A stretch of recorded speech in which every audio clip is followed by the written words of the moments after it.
What's good, YouTube? It's your boy, Blue Blood Sports TV, back at y'all with another one. So, former unified WBC, WBA, welterweight world champion, superstar boxer, Keith one-time Thurman, he did an interview in which he was asked if he's going to be fighting undefeated three-division world champion, former junior welterweight undisputed world champion, currently the WBO welterweight world champion, who is widely considered the #1 pound-for-pound boxer in the world by many, Terence Crawford, and about the rumors. And Keith Thurman addressed that. And Keith Thurman, he addressed the possibility of facing undefeated, unified WBC, IBF welterweight world champion, superstar boxer, ERROL SPENCE Jr. Now we know ERROL SPENCE Jr. and Keith Thurman, they have a history. They never got in the ring, but they have a long-lasting history in which they've been going back and forth, and ERROL SPENCE was trying to seek the fight with Keith Thurman, okay? But first things first, let's just address what Keith Thurman had to say regarding Terence Crawford, okay? When it comes to Terence Crawford, Keith Thurman, he states that Terence Crawford is not as much of a risk, because he's not truly a welterweight yet, as the other welterweights are, when comparing him and how he would match up with the reports and the rumors that Terence Crawford could be facing 8th division legendary world champion, iconic Filipino superstar boxer Manny Pacquiao. And so Keith Thurman, he addressed that by saying that Terence Crawford doesn't represent the same risk versus reward when it comes to himself versus Manny Pacquiao as the other welterweights, myself, ERROL SPENCE, and Sean Porter and Danny Garcia. He says because he's not truly a welterweight as of yet. So he stated that he's not as much of a danger, so to speak, as we are, because he's not a full-fledged welterweight. Well, this is something that Keith Thurman has been saying for quite some time. Thus the reason why you hear Terence Crawford say that these guys are making a bunch of excuses for them not fighting me. Okay, Terence Crawford deemed Keith Thurman as the man to beat at the welterweight division. He says to beat a man, you got to beat the man, and Keith Thurman was the man. When asked by Max Kellerman, colorful ESPN boxing analyst and pundit, he stated that Keith Thurman is the man to beat, not ERROL SPENCE Jr. And you heard Stephen A. Smith. He said, well, ERROL SPENCE Jr. he passes the eye test. He says, well, the eye test is not telling you the truth. So he says that Keith Thurman is the man to beat, and I'm of the mindset to beat a man, you got to beat the man. For Keith Thurman to say Terence Crawford is not a full-fledged welterweight and doesn't represent, the sort of risk that the other welterweights represent for Manny Pacquiao or anybody else in the division is, in my opinion, incorrect. Because Terence Crawford in his last 6 fights, have knocked out all his opponents. He has stopped all his opponents. Now, they may not be the upper echelon of opponents, but it's at the welterweight division. He's coming up from junior welterweight, and he stopped his 5 opponents at welterweight, who, might I add, are very big guys. He stopped his last fight at junior welterweight against Julius Ndongo. Then he stopped Jeff Horn, who was a fairly big welterweight, and Jeff Horn is bigger than Keith Thurman, and he stopped Jeff Horn, who gave Manny Pacquiao a very, very tough fight. Now, I'm of the mindset that I thought that Manny Pacquiao won that fight. Nonetheless, Jeff Horn got the nod. Jeff Horn is a big welterweight at 5'9", and he's now fighting at, middleweight or 160, okay? So he's fighting, at super middle at 154 or 160 now. And at 5'9" with a 68.5 arm reach, he's a very big welterweight. He's bigger than ERROL SPENCE Jr., okay? Then Terence Crawford, he stopped Jose Benavidez. And I'm solely going off of size. I'm not talking about skill set, because I know a lot of people are going to say, well, look at the skill set. No, I'm talking solely off of size. Jose Benavidez, because he said he's not that big of a welterweight, okay? Jose Benavidez is 6 feet tall with a 73-inch arm reach. Very, very big. He's actually the same size as Jamal Charlo, okay? So take that into consideration, okay? Jose Benavidez Jr. is the same size as Jamal Charlo, 6 feet tall with a 74-inch arm reach. He's 6 feet tall with a 73-inch arm reach, okay? So he's the same size as Jamal Charlo. Then he fought Amir Khan. Okay, Amir Khan is not the biggest welterweight in the world, but Amir Khan, get this, is still bigger than Keith Thurman. Okay, now Amir Khan is fought at 140, so he's fought at lower weight classes. But just physical appearance, Amir Khan is 5'9" with a 71-inch arm reach. Okay, so he's bigger than Keith Thurman. Keith Thurman is a natural welterweight because that's where he campaigned the majority of his career.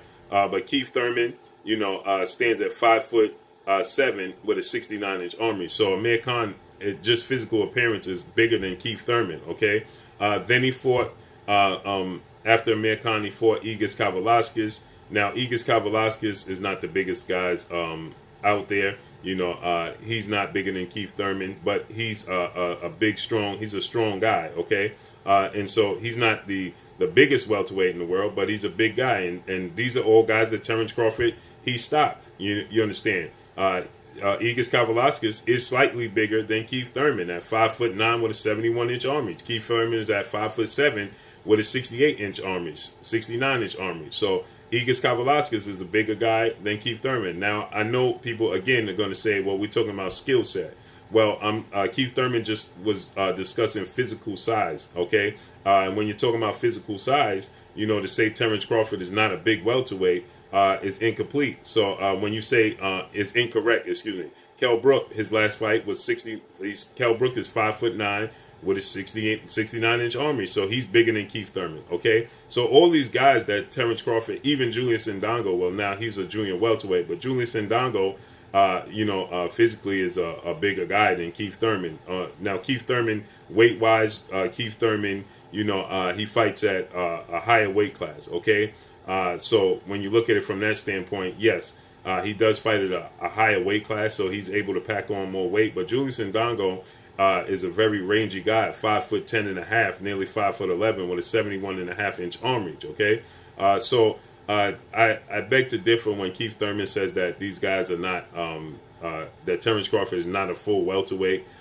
His skill set allows him to compete, and he stopped all these guys that I just mentioned. Okay, so I disagree, and if that's the case, then Keith Thurman should be doing his best to make the fight happen with Terence Crawford. Now, we understand that Terence Crawford, Keith Thurman said, give me $10 million and I'll fight Terence Crawford. But then Keith Thurman, he also stated that, he'll negotiate from the $10 million. Okay, Terence Crawford and his team, Bomac, Brian McIntyre, trainer and manager, they stated that they were not going to pay Keith Thurman that amount of money, that Keith Thurman was pricing himself out of the fight, so on and such. Okay. Now, this is a fight that's been rumored. Keith Thurman now, he says that it's just that. It's a rumor. He's not fighting Terence Crawford. He has no clue where this is coming from, and he's not fighting Terence Crawford. Then he stated, when asked about ERROL Spence, now we know ERROL Spence, he even sat on the platform with Keith Thurman, and he stated to Keith Thurman numerous of times, when are we going to make our fight happen? Okay, he's been pursuing a fight with Keith Thurman for quite some time. He was trying to get a unification bout, and Keith Thurman, he continued to give ERROL Spence the runaround and tell ERROL Spence, well, listen, it's going to happen soon enough, right? Keith Thurman at the time, like Terence Crawford said, he was the man. He was the unified champion. He had beat Sean Porter. He had beat Danny Garcia. So, he was the man to beat, as Terence Crawford stated, okay?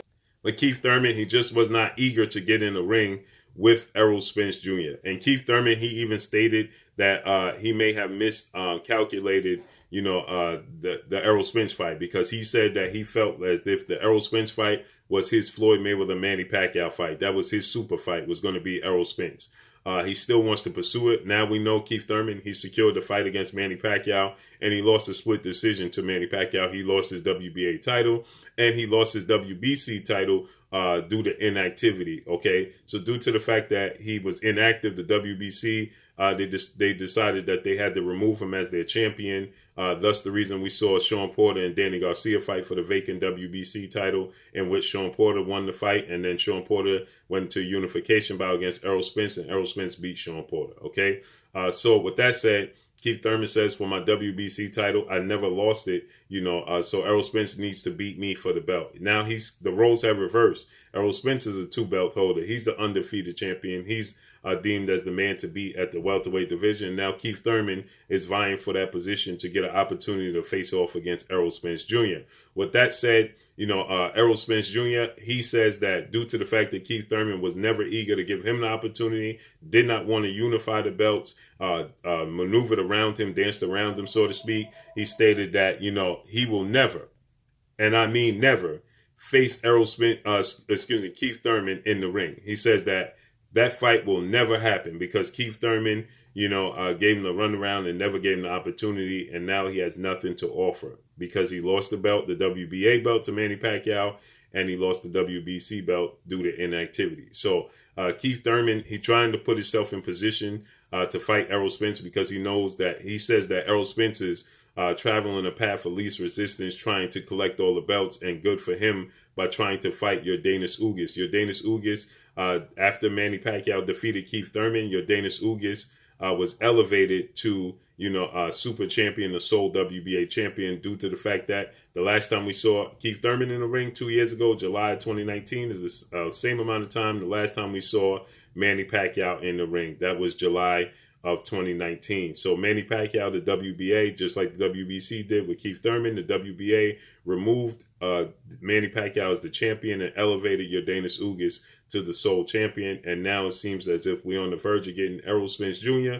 versus Yordenis Ugas in a massive unification bout. 3 belts will be on the line in Texas, more than likely is when it's going to take place. So Keith Thurman, he was trying to put himself in position. He said he liked the fight with Yordenis Ugas. He's trying to put himself in position to get the belt from Yordenis Ugas. Thus, Errol Spence will have to go through him and in a unification bout, okay? Because Errol Spence, wants to become undisputed before he exits the division and goes to junior middleweight, 154 pounds, to look to, build his legacy there. He wants to be a multi-division world champion, and going through securing all the belts at 147 is his goal, his number one objective. And Keith Thurman feels as if he can get the fight with Yordenis Ugas, he's petitioning for that fight, then Errol Spence would then be in a position where he's forced to fight, Keith Thurman in a unification bout. But Errol Spence, he stated that even if that was the case, if Keith Thurman did pick up the belt, then he just would be exiting the division without being undisputed because he'll never fight Keith Thurman. Keith Thurman said Errol Spence is not exciting. He's not showing him he's the truth. Errol Spence's nickname is the truth. He says, I'm not seeing the truth. I'm not seeing excitement. I only saw one exciting fight from him. That's when my boy Sean Porter pushed him to the brink and forced him to be an exciting fight. He said the fight between Errol Spence and Mikey Garcia and Errol Spence and Danny Garcia was boring fights. He dominated the fights, but they were very boring fights. So he said that, if you put one time in the ring with him, he's going to bring out the truth. So he's campaigning to get himself in position to fight Errol Spence. Obviously, Keith Thurman, like he stated, he miscalculated the fight with Errol Spence. He also stated on occasion that he felt like he could have dealt with it better, but it just seemed like he was avoiding the fight, and Errol Spence feels that way. And so Errol Spence is saying that he's not going to take the fight with Keith Thurman anymore. But Keith Thurman is stating that, he could have somewhat of a tune-up fight before he goes into his next fight. But he all but ruled out. He said things, we got to see how it happens, how things play out. He's not injured. He says it's just due to the global pandemic that's prevented him from fighting, but he's ready to fight, and he's ready to get a date, and he's ready to get an opponent. So we got to see how this unfolds and plays out. But I highly disagree with Keith Thurman when he says that Terence Crawford is not a full-fledged welterweight. He's a little guy, and he doesn't represent the same challenge that the other welterweights represent. I have to beg to differ because even though they're not the highest level of opposition, his last 5 opponents at welterweight, they still were very big welterweights, and all were bigger than Keith Thurman, and they were all very strong. Jose Benavidez is a very big, strong welterweight. Jeff Horn is a very big, strong welterweight. Igis Kavalas is a very big, strong welterweight. All of these guys are bigger than Terence Crawford, and he proved that size didn't matter in stopping them, all these guys. And when it comes to Errol Spence, I don't know what he's going to do to be able to convince Errol Spence to take the fight. Maybe we can get Al Heyman to convince Errol Spence to take the fight. We don't know. But drop a comment in the comment section. Make sure you hit the like button. Let me know what y'all think. Y'all already know what it is. It's your boy Blue Blood Sports TV. Hate, like, comment, and subscribe. You haven't subscribed, hit the subscribe button, hit the like button, hit the bell icon to get all the new notifications. Follow us on Instagram at Blue Blood Sports TV, all one word. Y'all already know what it is. Shout out to the entire LDBC. Shout out to New Media. Shout out to Black Media Row. Make sure you like and share these videos. That's all we got for y'all. Peace. Stacey Bumgarner. You're watching Blue Blood Sport TV.